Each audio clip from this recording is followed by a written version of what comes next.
Breaking news next at 6 o'clock. A vote is in. The state Senate has tentatively passed a new congressional map that could give Republican lawmakers an edge in the 2026 elections. The Senate will now vote again tomorrow. Thanks so much for joining us here. For the news at 6, I'm Lauren Johnson. Hi, everyone. I'm Steve Daniels. Yeah, this is all part of an effort happening across the country to help Republicans keep control of Congress in Washington. The new congressional map improves the political strength for Republicans in eastern North Carolina. It would make changes to District 1, represented in Washington right now by Democrat Don Davis, making it more difficult for him to keep that seat. District 3 would have changes but remain Republican. Michael Perchik live now in downtown Raleigh at the Legislative Building. I know you're getting a lot of reaction following the vote. Fill us in. Steve, Lauren, as you can see behind me, that Senate chamber door now open. That's because after more than 2 hours of floor debate led by Democrats, that vote taking place along party lines 25-20 to pass this on its second reading. A third reading will be held tomorrow, but that is typically a formality for all intents and purposes.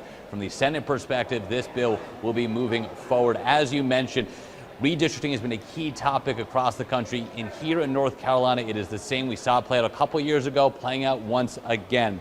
Redistricting for a partisan advantage is legal and is being utilized in redrawing District 1 and District 3. District 1, the lone competitive race in 2024, is currently represented by Democrat Don Davis, who won by less than 2% last cycle. Meanwhile, Republican Greg Murphy won District 3 by more than 50 points, with no Democrat even seeking that seat. Now, based on voter data, the new district boundaries would change District 1 from a swing seat to solidly Republican while still protecting District 3.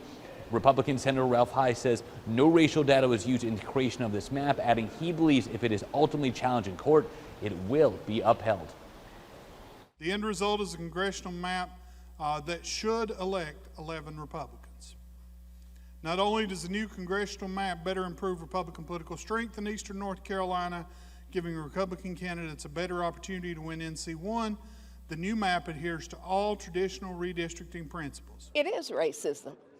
It's blatant racism. He said it, no, it wasn't considered, but it's blatant racism. If you could look at the map, then black people will not have representation in terms of ability to elect the person that they want. Don Davis will be gone.